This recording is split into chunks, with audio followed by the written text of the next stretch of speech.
ಇನ್ನೊಬ್ಬರು ಭಗವಾನ್ ಬುದ್ಧ ಆಗ್ತಾರೆ. ಈ ನಮ್ಮ ಈ ದೇಶದಲ್ಲಿ ನಮ್ಮ ಹಿಂದೂ ಸಂಸ್ಕೃತಿಯಲ್ಲಿ ಮಾಧ್ಯಮಿಕ ವರ್ಗದಲ್ಲಿ ತೊಗೊಂಡು ಹೋದಂಥವ್ರು ಅಂತಂದರೆ ಮಹಾವೀರ ಜೈನ ಮತ್ತು ಭಗವಾನ್ ಬುದ್ಧ ಇರ್ತಾರೆ. ಈ ನಮ್ಮ ಫ್ರೀಡಮ್ ಸ್ಟ್ರಗಲಲ್ಲಿ ಸ್ವಾತಂತ್ರ್ಯ ಸ್ಟ್ರಗಲ್ ಅನ್ನಿಸುತ್ತೆ ಮಹಾತ್ಮ ಗಾಂಧೀಜಿ ಅಹಿಂಸೆ ಅಂತನ್ನುವಂಥ ಒಂದು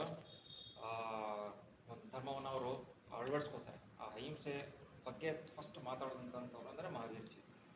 ಇವ್ರು ಬರೋಕ್ಕಿಂತ ಹಿಂದೆಗಡೆ ಸಹಿತ ತೀರ್ಥಂಕರರಿದ್ದರು. ಅವರು ಬ್ರಹ್ಮಚಾರ್ಯ, ಅಸ್ಥೇಯ, ಪರಿಗೃಹ, ಸತ್ಯ ಈ 4 ಗುಣಗಳನ್ನ ಹೇಳಿರ್ತಾರೆ. 5ನೇ ಗುಣ ಅಹಿಂಸೆ ಅನ್ನುವಂಥದ್ದು ತರುವಂಥದ್ದು ಭಗವಾನ್ ಮಹಾವೀರ್ ಜೈ. ಸೊ ಹಾಗಾಗಿ ಇವರು ಬಹಳ ಒಂದು ಪ್ರಮುಖ ಪಾತ್ರ ನಮ್ಮ ಭಾರತದ ಇತಿಹಾಸದಲ್ಲೇ ಇವ್ರದ್ದೊಂದು ಛಾಪಿದೆ. ಸೊ ಹಾಗಾಗಿ ಇವತ್ತು ಇವ್ರ ಬಗ್ಗೆ ನೆನೆಸ್ಕೊಬೇಕು, ಇವ್ರನ್ನ ನಾವೆಲ್ಲನೂ ಮನ್ನಣೆ ಮಾಡ್ಕೋಬೇಕು. ಇವ್ರು ಕೊಟ್ಟಂಥ ದಾರಿನಲ್ಲಿ ನಾವೆಲ್ಲ ನಡಿಬೇಕಾಗುತ್ತೆ. ಬ್ರಹ್ಮಚಾರ್ಯ, ಅಹಿಂಸೆ, ಅಸ್ಥೇಯ, ಸತ್ಯ ಮತ್ತು ಅಪರಿಗ್ರಹ ಇವೆಲ್ಲವನ್ನು ಗುಣಗಳನ್ನು ನಾವು ಅಳವಡಿಸ್ಕೊಂಡು ಹೋದರೆ ಒಬ್ಬ ಪರಿಪೂರ್ಣ ಮಾನವನಾಗಿ ಇರ್ತೀವಿ ಅಂತ ಅನ್ನೋಂಥದ್ದು ಅವ್ರು ಹೇಳುವಂಥ ಸಾರ.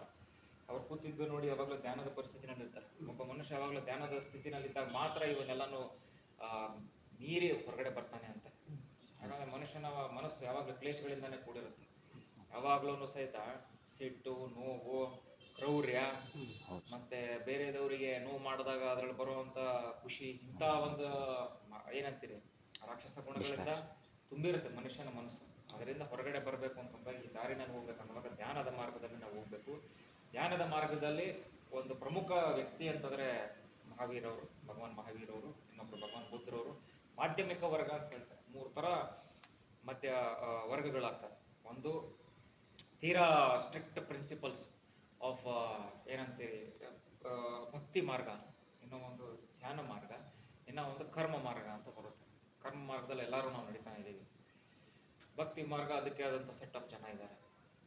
ಮತ್ತು ಇನ್ನು ಧ್ಯಾನ ಮಾರ್ಗ, ಧ್ಯಾನ ಮತ್ತು ಕರ್ಮ ಎರಡು ಒಟ್ಟಿಗೆ ಹೋದಾಗ ನಾವು ಒಬ್ಬ ಪರಿಪೂರ್ಣವಾಗಿರುವಂಥ ಒಬ್ಬ ಮಾನವನಾಗ್ಬೋದು.